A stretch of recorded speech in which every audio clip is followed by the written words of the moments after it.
Peter Doocy here, outside the West Wing of the White House, where this week, one of my questions about foreign aid versus hurricane relief was called misinformation. President Biden is fond of saying, show me your budget and I will tell you what you value. If he's got money for people in Lebanon right now, without Congress having to come back, what does it say about his values? There's not enough money right now in North Carolina. That's not misinformation. Wait, no, that is your whole premise of the question is misinformation, sir. What you do? Yes, it's misinformation. I've got the information right here. The vice president is posting on social media about $157 million in additional assistance to the people of Lebanon. President Biden is posting about how the Small Business Administration's disaster loan program is going to run out of funding if Congress does not come back. To a lot of people watching these briefings, a taxpayer dollar is a taxpayer dollar is a taxpayer dollar. That is not misinformation. That is a fact. Hello, my friends. J.R. Dukes with you once again. Got a great video for you today. I have a true patriot to introduce you today. This is a young gentleman that has truly been a warrior against the woke and the wacky. The crazy thing is, this young man is a reporter, and we all know very commonly the overwhelmingly vast majority of all the reporters out there are simply woke nuts. Well, not the gentleman we're going to talk about today. The man I'm talking about, of course, is Peter Doocy of Fox News. In my opinion, he is one of the funniest, most intelligent reporters out there, and today I have the proof for you. You might remember that Peter Doocy is the son of none other than Fox News' own Doug Doocy. Doug Doocy, of course, is generally in the morning lineup over at Fox and Friends. Here's a picture of them together. And of course, this was taken some time ago. As you can see, Peter Doocy was much younger, but he definitely has his father's ability for gab and to bring you the news. Taking a quick look at the Wikipedia page for Peter Doocy. His name is Peter James Doocy, birthday July 21st, 1987. He is listed as an American opinion correspondent and senior White House correspondent for Fox News. Doocy is the eldest son of Steve Doocy and Kathy Doocy. His father co-hosts the morning show Fox and Friends. He graduated from Villanova University with a bachelor's of arts degree in political science in 2009. While in college, he contributed to Fox News as a Plenstra.net reporter. It says Doocy was hired by Fox News in 2009 after graduating from college. He spent time in New York and Chicago before relocating to Washington, D.C. in 2010. In 2014, Doocy obtained an exclusive TV interview with a former Navy SEAL by the name of Robert O'Neill, who claimed to have fired the shot that killed Osama bin Laden. That special reportedly had the highest ratings of any documentary on Fox News in their entire history. And of course, he had a famous interview in 2017 where he asked Senator John McCain, is your relation to President Trump frayed to the point that you are not going to support anything he comes to you with? And of course, McCain had let's just say, a sharp response to that. Doocy was also a campaign reporter in the 2018 midterm elections. As a White House correspondent, Doocy reported on the 2020 Democratic Party presidential primaries and the presidential campaign of the party nominee Joe Biden. In January 2021, Fox News named Doocy as a White House correspondent to cover the incoming Biden administration. And of course, the clips we're going to take a look at today have a lot to do with President Biden, some of their colorful remarks that have been made between the two of them. Very interesting. Doocy quickly established a reputation for clashing with President Biden at the White House and with White House Press Secretary Jean Pulaski. Several of their exchanges have been internet memes. After covering a White House East Room meeting focusing on economic competitiveness and inflation, a departing Doocy called out to Biden. Do you think inflation is a political liability in the midterms? Lowering his voice slightly away from the hot mic beneath him, according to ABC News, Biden responded with sarcasm. He said, it's a great asset, more inflation. Then he shook his head and added, and we probably have all heard this at one point or another, what a stupid SOB. We're going to take a look at that video right now. You can see Doocy right there, kind of in the middle of your screen. If you see the cursor right there, and he's shouting a question at the president, then President Biden. It's a great asset. More inflation. What a stupid son of a bitch. Ouch. Clearly, President Biden and reporter Peter Doocy definitely had some interesting exchanges. Here's another one that was recorded live on camera. There's this testimony now where one of your son's former business associates is claiming that you were on speakerphone a lot with them, talking business. Is that what? Never talk business in anybody. And I know you'd have a lousy question. Well, why is that a lousy question? Because not true. Thank you, Mr. President. I mean, what else is Doocy going to say when the president talks to him like that? He just kind of sucked it up, so to speak, and he looked at the president and said, "Thank you, Mr. President." Here's another frontal view of the exchange between President Biden and Peter Doocy. I think it's a little more clear in this particular video. Thank you, guys. Will you take questions on inflation then? Let's move. Thank you. Thank you Do you all. think inflation is a political liability? That's a great asset. More inflation. What a stupid son of a bitch. Now, according to published report, President Biden at that time then called Peter Doocy within the hour and basically cleared the air, which I'm assuming has to do with some type of apology that the president clearly owed Peter Doocy. Of course, a lot of the very interesting exchanges between Peter Doocy and the Biden White House is with a young lady by the name of Press Secretary Karine Jean-Pierre, and I'm just going to call her by her initials, KJP for short. Check this clip out where Peter Doocy is kind of taking her to task. If the special counsel says President Biden has got significant limitations on his memory, then who is helping him run the country?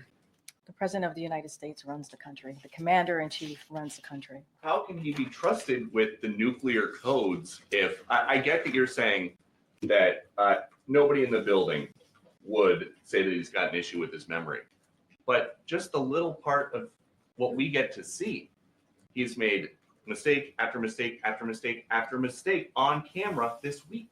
So I'm going to be very clear here. The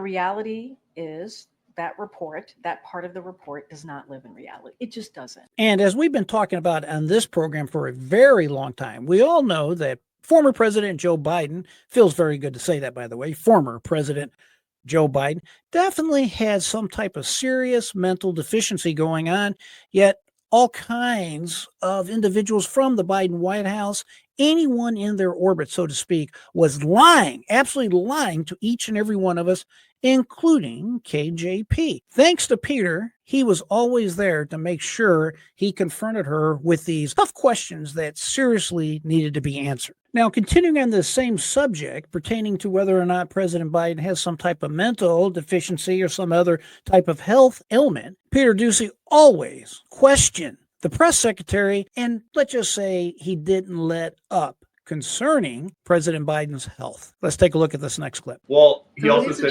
he's sharpest before 8 p.m. So say that the Pentagon at some point picks up an incoming nuke. It's 11 p.m. Who do you call? The First Lady? He has a team that lets him know of any news that is pertinent and important to the American people. He has someone that is decided, obviously, with his National Security Council on who gets to tell him that news. Oh, you could tell that got under her skin big time. Who's going to answer the phone? The First Lady? Oh, my goodness. Ouch. Now, again, on this program, we talked extensively about that Democratic representative from the state of New York that went ahead and decided he wasn't too happy with a meeting that was going to take place in the House of Representatives, so he decided to pull the fire alarm. Well, reporter Peter Doocy had a tough question for the White House once again. Thank you, Karine. Would President Biden ever try to get out of a meeting by pulling a fire alarm? Are you talking about something specifically? A Democratic member of Congress pulled a fire alarm around a series of votes. No fire. Is that appropriate? What I can tell you is I've not spoken to the president about this.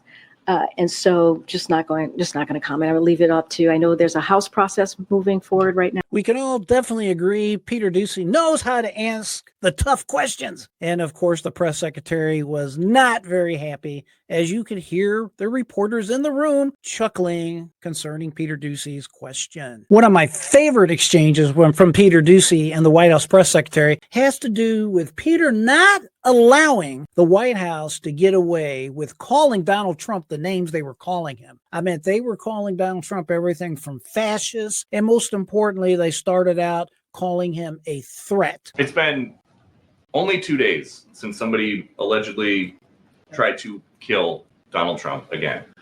And you're here at the podium in the White House briefing room calling him a threat.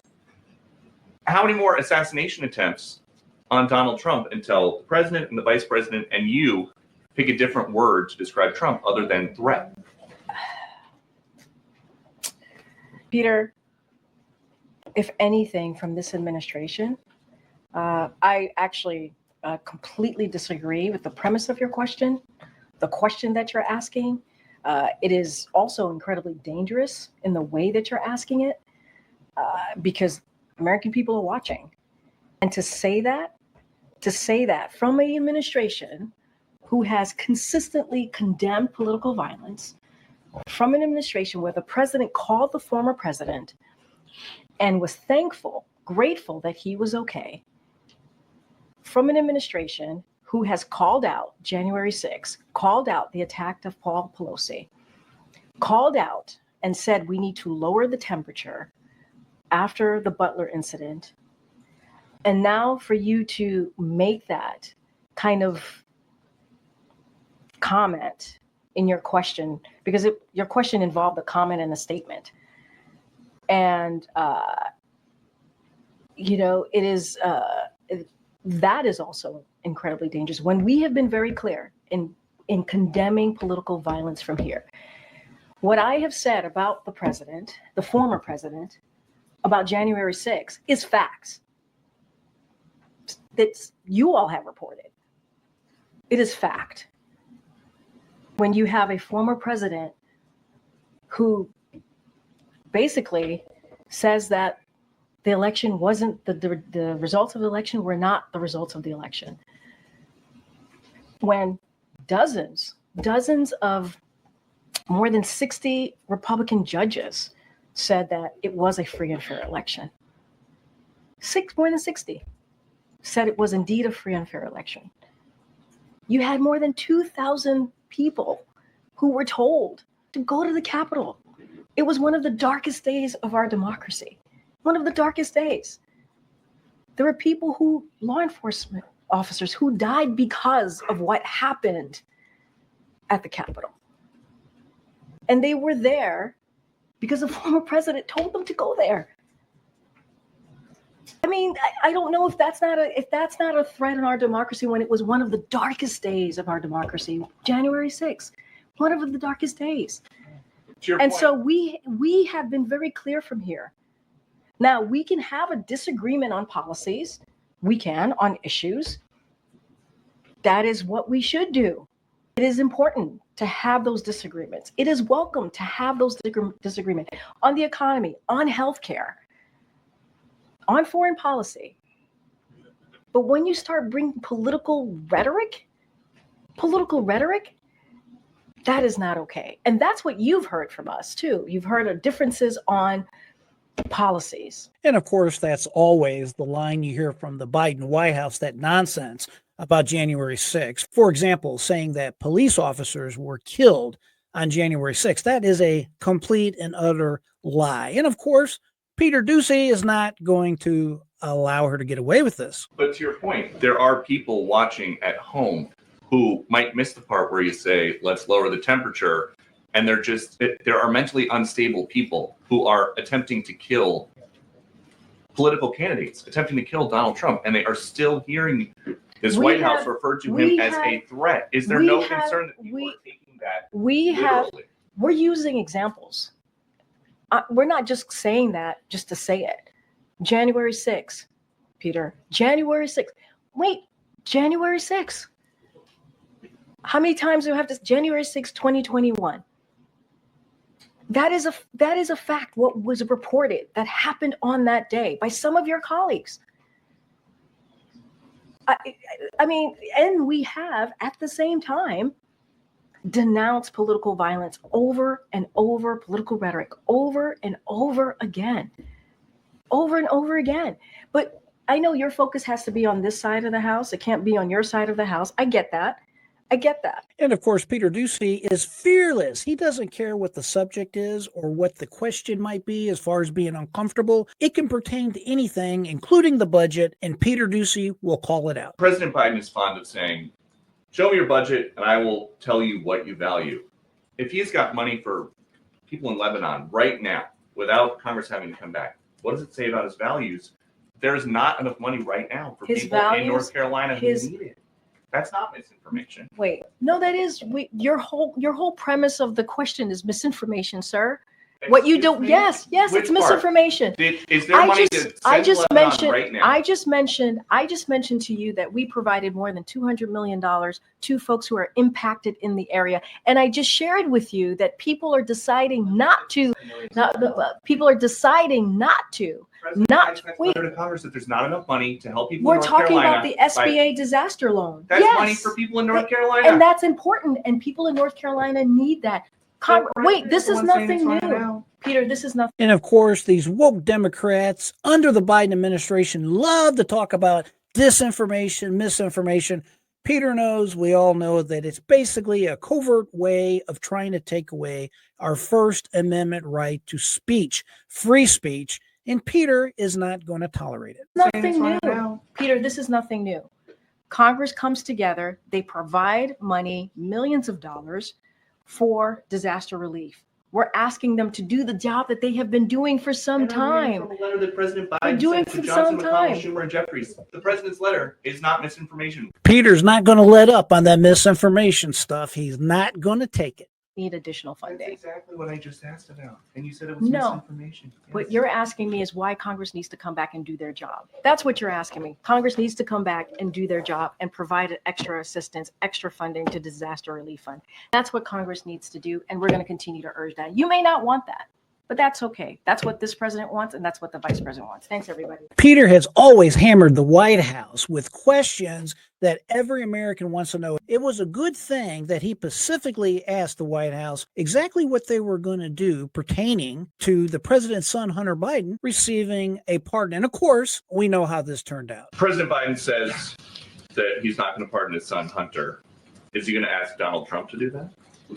I don't have anything else to share about that. I'm not going to go down a rabbit hole on this. I've been very clear. The president's been very clear when we've been asked this question. And of course, we all know how the Hunter Biden pardons worked out. Of course, you had President Biden saying, oh, no way am I going to ever grant a pardon to my son. Just simply not going to happen. And of course, he lied, and Peter Doocy called him on it. It's always funny to see Peter Doocy getting under the skin of the White House press secretary. She definitely was not what I called a very thick skin press secretary. And Peter Doocy always had a knack, or pretty well triggering her. Let's take a look at this. A different topic.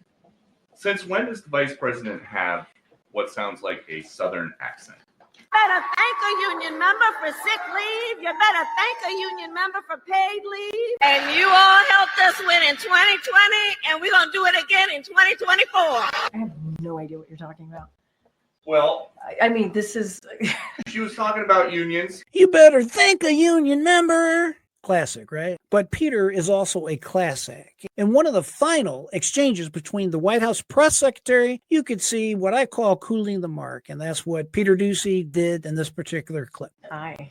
Thank you, Karine. If I don't see you again Well, you know. in the briefing, thank you for always. You could have stopped taking the hard questions years ago, and you didn't. So we appreciate that. Over 2 years, my friend. This is let's say one last dance, right? I don't know how I'm going to fill my dance card now. How will I fill that void without you? You tell me. You tell me. So Start some rumors in here, I guess. He's getting married too. Look at so I thought that was hilarious. What a class act Peter Doocy is and always has been. And I thought that was kind of a cute little flirtatious ending to the White House press secretary and Peter Doocy drama, if you will. But I want to leave you with one last thing. Even recently, Peter Doocy was at the White House with the new Donald Trump administration, his second term, of course. And it's very interesting, some of the questions that Peter Doocy asked now President Donald Trump. That's a good one. Birthright. That's a big one. What about that one in the courts? That one is likely to be. Could be. I think we have good ground, but you could be right. I mean, you'll find out. It's ridiculous. We're the only country in the world that does this with birthright, as you know. And it's just absolutely ridiculous. But we'll see. We have very good grounds. Sir, People have wanted to do this for decades. Sir, this is a proclamation declaring a national emergency at the southern border of the United States. That's a big one. A lot of big ones, huh? You know what that means, right? President Trump, did President Biden leave you a letter? He may have. What? Don't they leave it on the desk? I don't know. Oh, What's in there? thank you, Peter. It could have been years before we found this. Wow. Thank you. Can you read anything outside? Maybe we should all read it together. Let's read it. Well, maybe I'll read it first and then make that determination. Sounds great. Peter, thank you very much. I may not have seen this for months. Happy to help with the passing of the torch. I did. I left him one in the desk just like this. What are you talking about?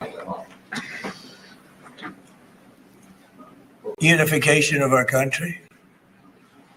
You know, I didn't know that he gave a pardon to his family because he did it during my speech. He didn't tell you in the letter? No, he didn't tell me. No. He did it. They released it during my speech. During my speech. So all I could do was say, excuse me, I'd like to come back and speak some more. So, no, we were surprised by that. It's bad precedent, obviously. I thought that was very cool seeing President Trump and Peter Doocy having that interaction right there. And of course, because of Peter Doocy's question, President Donald Trump found the letter left for him by former President Joe Biden. I wanted to share this image right here with you. You can see the former press secretary, KJP, standing with Peter Doocy. What a fitting end to her tenure as the now former White House press secretary. So clearly, we've showcased why Peter Doocy is truly a class act. His reputation as a fearless reporter is well deserved. I would also add that he's entertaining and funny. So as we say goodbye to the former now President of the United States, Joe Biden, and KJP, we definitely are happy to see what's going to lie in store for Peter Doocy in the future, as apparently he will now be covering President Donald Trump and his administration. If you're like me, you look forward to seeing what is coming next from Fox News reporter Peter Doocy. By the way, if you're new to the channel, hey, welcome. Thank you for being here. Of course, I am J.R. Dukes. I am your host. If you're a returning member, welcome. Welcome to all my free-minded friends out there. Remember, my channel is all about ending the dreaded disease of indoctrination and simply understanding the world that we live in. If you like this type of content, please be sure to hit the thumbs up button and subscribe to the channel. Thank you very much for being with me today and hearing what I have to say. I like to always say, my friends, keep that mind free. Never give up. Until next time, I am J.R. Dukes.